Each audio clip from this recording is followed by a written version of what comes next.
भारत वीर योद्धाओं की जन्मभूमि रही है। भारत में एक से एक योद्धा, महारथी और योगी जन पैदा हुए हैं, जैसे संसार में और कहीं नहीं हुए। क्योंकि यहाँ पर ऐसी ऐसी माताएं पैदा हुई हैं जिन्होंने अपना जीवन बहुत ही अच्छे तरीके से नियमों के साथ जिया। जो ब्रह्मचारी और ब्रह्मचारिणी थी, ऐसी ऐसी माताएं और ऐसे ऐसे पुरुष यहाँ पैदा हुए हैं। दोस्तों, आज भी यदि माताएं सही हो, ब्रह्मचारिणी हो, तो आज भी ऐसी संतानें जरूर पैदा होंगी।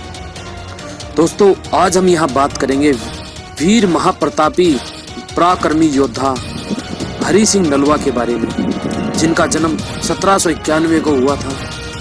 यह महाराजा रणजीत सिंह की सेना के मुख्य सेनाध्यक्ष थे, जिन्होंने पठानों के साथ अनेकों लड़ाइयाँ लड़ी और इन्होंने कश्मीर पर भी अपनी विजय हासिल कर अपना लोहा मनवाया था। हरि सिंह नलवा की तुलना भारत के महान श्रेष्ठ सेना नायकों में की जा सकती है। आप जानते हैं हरि सिंह के साथ नलवा नाम कैसे जोड़ा गया? ये काफी एक रोचक कहानी है, जिसे आप ध्यान से सुनिएगा। एक बार महाराजा रणजीत सिंह अपने कुछ सैनिकों के साथ जंगल में गए हुए थे। वहां पर हरि सिंह नलवा भी उनके साथ में थे। तभी अचानक एक विशालकाय बाघ उन पर आक्रमण कर देता है। मैं आपको बता दूं, आप जानते भी होंगे, जो बाघ होता है वो शेर से भी अधिक बलशाली होता है। तभी अचानक जैसे ही बाघ का हमला हुआ, तो जो सैनिक थे महाराजा रणजीत सिंह के साथ, वो दुबक गए, डरने लगे, कांपने लगे।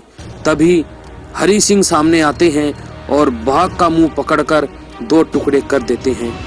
इतना ताकत, इतनी बलिष्ठ भुजाएं थी उनकी। जानते हैं क्यों? सिर्फ ब्रह्मचारी पालन के कारण। आप हरि सिंह नलवा को पढ़िएगा, आपको पता चलेगा कि जितना कुछ हरि सिंह नलवा ने किया, जैसे किया, सिर्फ एक ब्रह्मचारी योद्धा ही कर सकता और दूसरा नहीं कर सकता।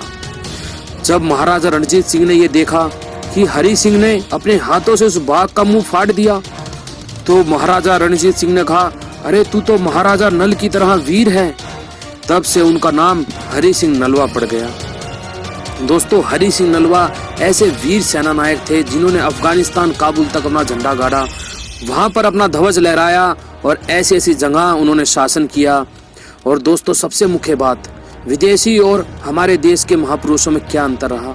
जहाँ जहाँ हमारे देश के महापुरुषों ने शासन किया, वहाँ वहाँ उन्होंने राम राज्य की स्थापना की, वैदिक धर्म के राज्य की स्थापना की।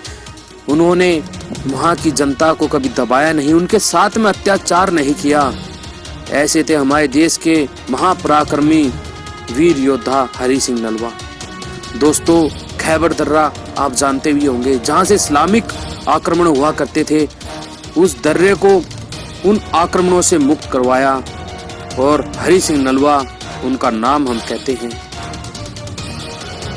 उस समय नलवा के नाम से जो आक्रमणकारी थे, जो मुस्लिम आक्रमणकारी थे, वो दहशत खा जाया करते थे। उनको दिल के दौरे पड़ जाया करते जब उनको पता चलता था कि हरि सिंह नलवा अपनी सेना के साथ आ रहा है, तो वो डर के मारे कांप उठा करते थे। ऐसा था भारतवर्ष का ये वीर योद्धा हरि सिंह नलवा। दोस्तों, एक रोचक घटना और हुई थी। जब हरि सिंह नलवा अपनी अंतिम सांसें गिन रहे थे, तो किले में जहां कुछ उनके सैनिक थे, बाकी बाहर लाखों की संख्या में मुस्लिम फौज खड़ी थी। लेकिन मुस्लिम फौज की हिम्मत नहीं हुई कि वो किले के अंदर दाखिल हो सके और वहां पे हमला कर सके, क्योंकि उन्हें पता था हरि सिंह नलवा जीवित है। लेकिन वो जीवित नहीं थे। हरि सिंह नलवा ने अपने सैनिकों को साफ कह दिया था कि 10 दिनों तक, जब तक हमारी सेना नहीं आ जाती, तब तक किसी को ये भनक भी नहीं लगनी चाहिए कि मैं मर चुका हूँ। ऐसे थे वीर योद्धा महापराक्रमी हरि सिंह नलवा।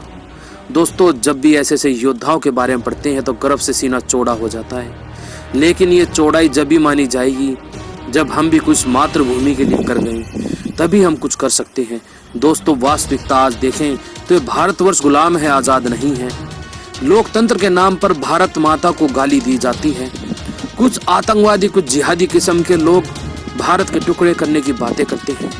वो मूर्ख ये नहीं समझते कि कितनी मुश्किल से आज़ादी मिली है, इसको कैसे बचाया जाए। दोस्तों, ये वीडियो मैंने उन युवाओं के लिए बनाई है जो कि नहीं जानते अपने इतिहास के बारे में, अपने वीर योद्धाओं के बारे में। और सबसे मुख्य बात दोस्तों, ब्रह्मचारी पालन बड़ा जबरदस्त होता है, जो कि इतनी ताकत आदमी के अंदर भर देता है कि वो कुछ भी कर सकता है।